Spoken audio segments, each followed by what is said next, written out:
நோய்களுக்கு காரணம் உடல் உணர்வுகளை புரிஞ்சு கொள்ள மறுத்தாங்க, புரிந்து கொள்ள மறுத்தார்கள். அதுதான் காரணம். அதனால் நீ பாருங்கள், நோயாளியை பாருங்கள், நல்ல நோய் வர்ற வரைக்கும் நல்லா ஆட்டம் போடுவாங்க, யாரையும் மதிக்க மாட்டாங்க, திமிராக நடந்துப்பாங்க. அப்புறம் நோய் வந்த பிறகு பாருங்கள், நல்ல நோயால் அவஸ்தைப்படுவாங்க, பரிதாபத்துக்குரியவர்களாக மாறிடுவாங்க. அப்போ தான் என்ன பண்ணுவாங்கனாக்கா, அப்போ இவங்க நோய் வந்த பிறகு என்ன ஆகுனா, இவங்களால மகிழ்ச்சியாக வாழ முடியாது, டென்ஷன் அதிகமாகிடும், மற்றவங்கள நம்மளை ஒதுக்கி வைக்கிறாங்களோ, மற்றவங்கள போல் நம்மளால் மகிழ்ச்சியாக வாழ முடியல, நோய் ஏற்படுத்துகிற அவஸ்தை. எந்த நோயாக இருந்தாலும் சரி, அது ஒரு அவஸ்தையை கொடுக்கும். அந்த அவஸ்தையால் மற்றவங்கள மாதிரி நம்ம சந்தோஷமாக வாழ முடியல, ஒரு ஆசைப்பட்டதை திங்க முடியல. இப்போ அப்படி இருக்கும்போது நம்மளை மற்றவங்க பரிதாபமாக பார்ப்பாங்க. ஏன்னா மற்றவங்க சந்தோஷமாக இருக்கும்போது சந்தோஷமாக இருக்கிறவங்க இந்த நோயாளிகளை பரிதாபமாக பார்ப்பாங்க, ஒரு சகஜமாக பார்க்க மாட்டாங்க. இவங்க நோயாளிகளோட உணர்ச்சிகள் வேறையாக இருக்கும். பயந்து எதையும் சாப்பிடுவாங்க, பயந்து வாழ்வாங்க. ஒரு பனியோ மழையோ வெயிலில் வரமாட்டாங்க. வெளியில் வந்தால் எனக்கு சளி பிடிச்சிக்கும், அது வந்துடும் இது வந்துடும். ஒரு உணவை பார்த்தா அந்த உணவு சாப்பிட்டா எனக்கு ஏதாவது ஆகிடும், இதை சாப்பிடக்கூடாது அதை சாப்பிடக்கூடாது. அப்படிங்கும்போது இவங்க ஒதுக்கப்பட்டுருவாங்க, ஒதுக்கப்பட்ட மாதிரியே உணர்வாங்க. மற்றவங்கள மாதிரி நம்மளால் இருக்க முடியல, மற்றவங்களோட இணைஞ்சு செயல்பட முடியல. அப்போ மற்றவங்களாம் இவங்கள பரிதாபமாக பார்ப்பாங்க, ஒரு புறக்கணிச்ச மாதிரி பார்ப்பாங்க, புறக்கணிக்கப்பட்டவர் போல் பார்ப்பாங்க. அப்போ தான் இவங்க பரிதாபத்துக்குரியவங்களாக மாறிடுவாங்க. அப்புறம் பயம், ஐயோ இப்போவே இவ்வளோ கஷ்டப்படுறோம், நம்ம போக எவ்வளோ. நிறைய பேர்லாம் சில நோய்களுக்கு மருந்து சாப்பிட்டா தான் அவங்களால, இல்லைன்னா அவங்களுக்கு அதாவது நிறைய தைராய்டு பிரச்சனை உள்ளவங்க தினசரி அவங்க மருந்து மாத்திரை சாப்பிட்டே ஆகணும், இல்லைன்னா அவங்களுக்கு அது சம்மந்தமான வலிகள்லாம் அவங்களுக்கு வர ஆரம்பிச்சிடும், ரொம்ப வலி எடுக்க ஆரம்பிச்சிடும். அது மாதிரியான அப்போது அவங்க எவ்வளோ அவஸ்தைப்படுறாங்க. அப்போது சகஜமாக ஆரோக்கியமாக வாழ்கிறவங்கள பார்த்தா அவங்களுக்கு எவ்வளோ ஏக்கமாக இருக்கும். அப்போது ஆனால் அவங்க ஆரம்பத்தில் எப்படி வாழ்ந்தாங்க, நோயாளிகள் ஆரம்பத்தில் எப்படி வாழ்ந்தாங்க அப்படின்னா, நிறைய அட்டூழியம் பண்ணியிருப்பாங்க, ரொம்ப சுயநலமாக இருந்திருப்பாங்க, மற்றவங்கள புரிஞ்சிக்காமலே இருந்திருப்பாங்க, அந்த அளவுக்கு சுயநலமாக இருந்திருப்பாங்க. ஒரு ஃப்ரெண்ட்ஸாக இருக்கட்டும் அல்லது உறவினராக இருக்கட்டும், குடும்பத்திலே கூட ரொம்பவும் பிடிவாதமாக இருந்திருப்பாங்க, மற்றவங்கள புரிஞ்சிக்கவே மாட்டாங்க. அந்த நோய் அவங்க மற்றவங்களால் புறக்கணிக்கப்படுவது போல் உணர்வாங்க. பரிதாபப்படுகிற நிலைமைக்கு போகும்போது தான் அவங்களுக்கு நம்முடைய உடல் உணர்வில் அப்போ தான் புரிஞ்சுப்பாங்க, அப்போ தான் அன்புக்காக ஏங்குவாங்க. மற்றவங்க நம்மளுக்கு மரியாதை கொடுக்கணும், யார் நம்மளை பார்த்து பரிதாபப்படக்கூடாது, மற்றவங்க நம்மளை புறக்கணிக்கக்கூடாது, அப்போ தான் அன்புக்காக ஏங்குவாங்க. அப்போ தான் புதிதாக உடல் உணர்வுகளை புரிஞ்சுப்பாங்க. அது வரைக்கும் பிடிவாதமாக மற்றவங்க உணர்வுகளை புரிஞ்சிக்காமல் நான் தான் பெருசு, அதுக்கு மற்றவங்க என்னுடைய சுயநலத்துக்காக தன்னுடைய சுயநலத்துக்காக மற்றவங்க செத்தாக கூட பரவாயில்ல அப்படின்ற அளவுக்கு சுயநலத்தின் உச்சத்துக்கே போனவங்க இப்போ தான் அவங்க மற்றவங்களால் புறக்கணிக்கப்படுறோம், நாம் மற்றவங்களால் ஒதுக்கப்படுகிறோம், மற்றவர்களோடு நம்ம இணைஞ்சு வாழ முடியல. அப்படிங்கும்போது தான் அவங்க என்ன ஆகுன்னா, ரொம்ப ரொம்ப பரிதாபத்துக்குரிய நிலைக்கு போகும்போது தான் மற்றவங்கள்ட்ட ஏங்க ஆரம்பிப்பாங்க. மற்றவங்களுடைய அன்பு முக்கியமாக இருக்கும். யாராவது அவங்க மதிப்பு கொடுத்தா ரொம்ப முக்கியத்துவம் கொடுப்பாங்க, மதிப்பாங்க, அவங்கள பெருசாக நினைப்பாங்க. மதிக்கலைன்னா ரொம்ப கோபம் வரும். அந்த மாதிரி இருக்கும்போது உடல் உணர்வில் அப்போ தான் புரிஞ்சிக்க ஆரம்பிப்பாங்க. நோயாளிகள் அவங்க நோய்களோட உச்சத்துக்கு போகும்போது என்ன ஆகும் அப்படின்னா, அப்போ தான் அவங்க உணர்வுகளை புரிஞ்சுப்பாங்க, உடல் உணர்வுகளை புரிஞ்சுப்பாங்க, தன்னுடைய உடல் உணர்வு. அதன் மூலம் மற்றவங்களுக்கும் நம்மளை மாதிரி தான் மற்றவங்க அப்படிங்கிற உணர்வு அப்போ தான் வரும் அவங்களுக்கு. அதனால் இந்த உடல் உணர்வுகளை புரிஞ்சிக்காதனால தான் கடந்த காலங்களில் இன்னும் மோசமாக இருந்தது. இப்போ ஒரு ஜாதிக்காரங்க ஏன் மற்றவங்க ஜாதிக்காரங்களை அடிக்கிறாங்க, ஆதிக்க சாதியினர் ஒடுக்கப்பட்ட சாதியினரை ஏன் அடிக்கிறாங்க, துன்புறுத்துகிறாங்க, அந்தளவுக்கு அவங்களுக்கு மற்றவங்களும் நம்மளை மாதிரி தான் அப்படிங்கிற அந்த புரிதல் இல்லை. நாங்கள் தான் வசதி அப்படின்ட்டு மற்றவங்களை அடிமைப்படுத்துகிறாங்க. நாங்கள் அதாவது தலையிலேருந்து வந்தவங்க, நீங்கள் காலிலேருந்து வந்தவங்க, ஏன் இந்த மாதிரியான கருத்தாக்கங்கள் வருதுன்னா புரிஞ்சிக்க மாட்டேங்கிறாங்க. மற்றவங்கள சோத்துக்காக, பிழைப்புவாதத்திற்காக, பிழைக்கணும் அப்படிங்கிறது என்ன பெருசாக அவனுக்கு பிழைச்சிருவா, நல்லா பிழைக்கிறதுக்கான வழிங்கிறது உனக்கு ஈஸியாக கிடைக்கும், அதனால தானே நீ உயர்ந்தவன் தாழ்ந்தவன் சொல்கிற. அப்போ புரிஞ்சிக்க மாட்டேங்கிறாங்க. நம்மளை மாதிரி தான் அவங்கள அவமானப்படுத்தக்கூடாது அப்படிங்கிறது அது அவங்களுக்கு தெரிய மாட்டேங்குது.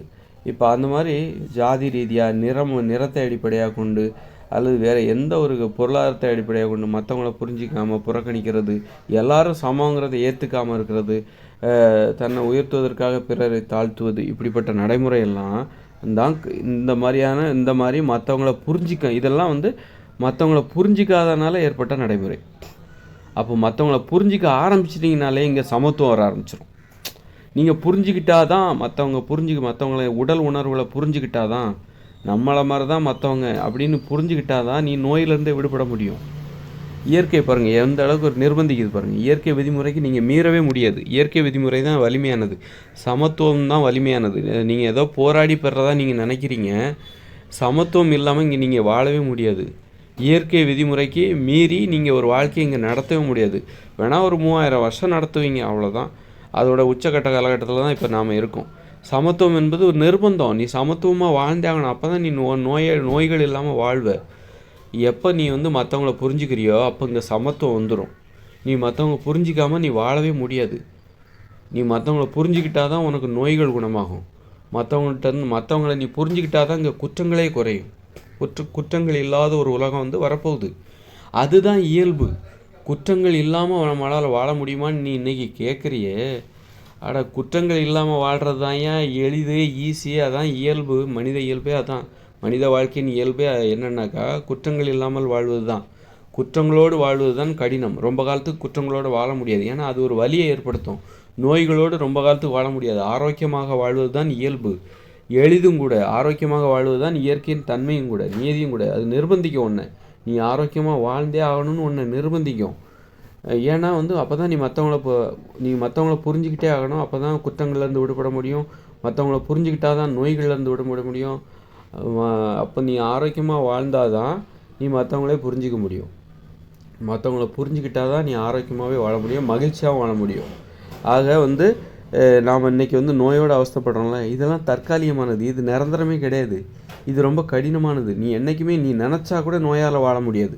நோயோடு நீங்கள் வாழவே முடியாது. நீங்கள் நினச்சா கூட ரொம்ப காலத்துக்கு, இன்னும் ஒரு 100 வருஷத்துக்கு பிறகு, ஒரு 100 வருஷம்தான் நோய்களோடு வாழ முடியும். அதற்கு பிறகு நீங்கள் நினச்சா கூட ஒரு நோயை வர வைக்க முடியாது.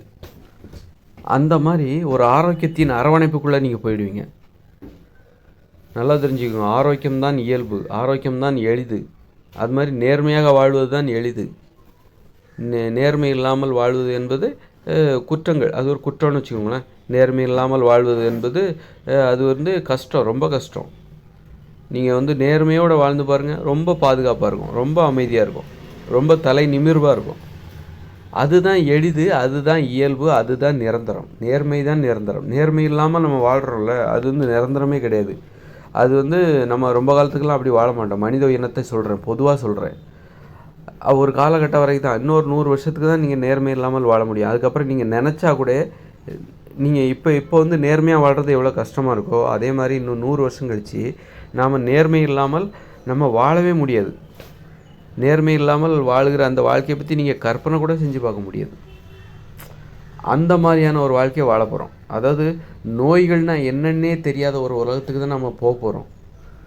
ஆரோக்கியம்தான். ஆரோக்கியத்தை நீங்கள் மீறவே முடியாது. ஆரோக்கியம் உங்களை அரவணைத்து கொள்ளும். நேர்மை உங்களை அரவணைத்து கொள்ளும். அன்பு, பாசம், புரிதல் திறன், மற்றவங்கள புரிஞ்சுக்கிறது இருக்குல்ல, அது உங்களை அரவணைத்துக்கணும். மற்றவங்கள புரிஞ்சிக்கும் போது தான் உனக்கு அறிவே வரும். எப்போ பார்த்தீங்கன்னா நோயாளிகள் தான் அறிவோடு இருப்பாங்க. காரணம், நோயாளிகள் தான் மற்றவங்கள புரிஞ்சிக்காதனால தான் அவங்களுக்கு நோய்கள் வந்தது. அப்புறம் தான் நம்ம பண்ண தப்புக்கு, நமக்கு சின்ன வயசில் அவ்வளோ தப்பு பண்ணியிருக்கோம், மற்றவங்கள புரிஞ்சிக்காமல் சுயநலமாக இருந்துட்டோம், அதனால தான் நமக்கு இந்த தண்டனை கிடச்சிருக்கு. நோய்கள் என்பது ஒரு தண்டனை. நீங்கள் மற்றவங்கள புரிஞ்சிக்கல, அதற்கு கிடைத்த தண்டனை தான் நோய்கள். குற்றங்களால் உயிரிழப்பு ஏற்படுதில்ல, பாதிப்பு ஏற்படுதில்ல. அப்போ அது வந்து நீங்கள் மற்றவங்கள புரிஞ்சிக்காதனால தான் குற்றங்கள் எனும் தண்டனை உங்களுக்கு கிடச்சிது. ஆக நோய்கள் என்பது, குற்றங்கள் என்பது, இதெல்லாம் தண்டனை. பெண்ணடிமைத்தனம், ஆண் சர்வாதிகாரம், மகிழ்ச்சியற்ற ஒரு வாழ்க்கை முறை, இதெல்லாம் தண்டனை. இந்த இயந்திர அறிவியல் உலகமே ஒரு தண்டனை. நீங்கள் இந்த உலகத்தில் கடந்து கஷ்டப்படுங்க. காங்கிரீட் கட்டடங்களில் நாம் சிறைவாசிகளாக இருக்கிறோம். சிறை தண்டனை அனுபவித்துக்கிட்டு இருக்கோம். காங்கிரீட் கட்டடங்கள் அனைத்துமே சிறை கூடங்கள். அதுக்குள்ளே நம்ம வந்து பெட்டில் படுத்து ஏசிகள்லாம் பொருத்திட்டு சிறை தண்டனையில் சொகுசாக வாழ்ந்துட்டுருக்கோம். சொகுசான சிறை தண்டனையை வசித்து கொண்டிருக்கிறோம். ஆனாலும் அது சிறை தான். சிறைகளில் நீங்கள் சொகுசாக வாழ்ந்தால் எப்படி இருக்கும்? இல்லை நீங்கள் உங்களுக்கு சுதந்திரமாக குடிசையில் வாழணுமா? இல்லை எனக்கு சொகுசாக வாழ்ந்தால் நான் சிறையில் வாழ்கிறதா எனக்கு பிடிச்சிருக்கு. இல்லை உனக்கு சுதந்திரமாக வாழணும், ஆனால் நீ குடிசையில் தான் வாழ்வ, இயற்கை காடுகளில் வாழ்வப்பா. உனக்கு 2 வாழ்க்கை உனக்கு கொடுக்கப்பட்டிருக்கு. என்னென்னா, ஒன்று நீ சுதந்திரமாக வாழணும், அது வந்து காடுகளில், குடிசையில் தான் நீ வாழணும். இன்னொரு வாழ்க்கை இருக்குது, சொகுசாக வாழ்வு, ஏசி, உனக்கு எல்லாமே இருக்குது, காங்கிரீட் கட்டடங்களில், அது ஒரு சிறை வாழ்க்கை. எது வேணும் அப்படின்னு கேட்குது இயற்கை. நீங்கள் எதுன்னு சொல்லுவீங்க? அது வந்து நீங்கள் எதை தேர்ந்தெடுப்பீங்க? அதுதான். அப்போ நீங்கள் வந்து காடுகளுக்கு போனால் நீங்கள் மட்டும் போக போகிறதில்ல, எல்லாருமே காடுகளுக்கு வருவாங்க, உங்களுக்கு பெரிய கூட்டமே வரும். அதனால் நீங்கள் மட்டும் தனியாக காடுகளில் இருக்க போகிறதில்ல. காடுகள்னால் நீங்கள் தனியாக போயிடுவீங்க. ஆனால் நீங்கள் சிறை காங்கிரீட் கட்டடம்னா அங்கே நீங்கள் சொகுசாக இருக்கும், ஏசி இருக்கும், ஆனால் நீங்கள் தனியாக தான் இருப்பீங்க. எல்லோரும் தனித்தனியாக இருப்பீங்க. அதுதான் சிறைக்கு அதான் தன்மை.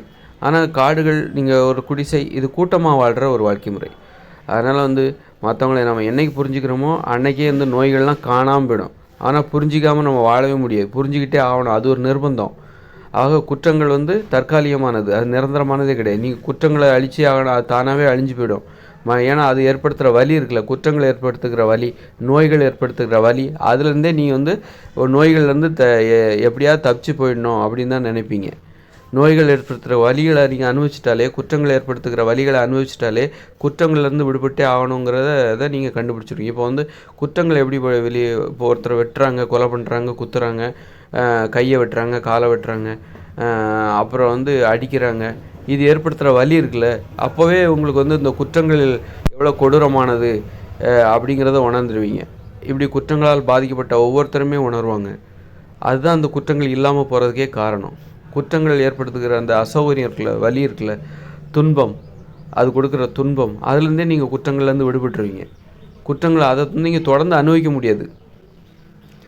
ஆக நீங்கள் எதுக்கு அடிமையாகணும்னா சௌகரியமாக இருக்கணும், ஆரோக்கியமாக இருக்கணும், சுகமாக இருக்கணும், அதுக்கு தான் அடிமையாகும். தவிர துன்பத்துக்கு யாரும் அடிமையாக மாட்டாங்க. எல்லாருமே இன்பத்துக்கு தான் ஆசைப்படுறாங்க. அப்போ ஆரோக்கியமாக இருந்தால் தான் இன்பம் அடைய முடியும், குற்றங்கள் இல்லாமல் இருந்தால் தான் இங்கே இன்பமாக இருக்க முடியும், சமத்துவமாக இருந்தால்தான் நீங்கள் இன்பமாக இருக்கும். நீங்கள் சமத்துவம் இல்லைன்னா உங்கள் வாழ்க்கை சுமையாக மாறிடும். சமத்துவம் என்பது ஒருத்தருக்கு ஒருத்தர் உதவி செஞ்சுக்கிறது, வாழ்க்கை எளிதாக மாறும். ஸோ இப்போ அடிமைத்தனம் என்பது ஒருத்தர் மட்டுமே சுமையை தன் தலையில் ஏற்றுறது, மற்றவங்க மேலே சுமையை இறக்குறது. அது ரொம்ப கஷ்டம். கஷ்டப்பட்டுலாம் வாழவே முடியாது. இதெல்லாம் தற்காலிகமானது. அதனால் எதுக்கும் பயப்படாதீங்க. நீங்கள் வாழ முடியல, உங்களுடைய தலைமுறையாவது மகிழ்ச்சியாக வாழும். கண்டிப்பாக அடுத்த தலைமுறை 2040க்கு அப்புறம் சொர்க்கவாசல் திறக்குது.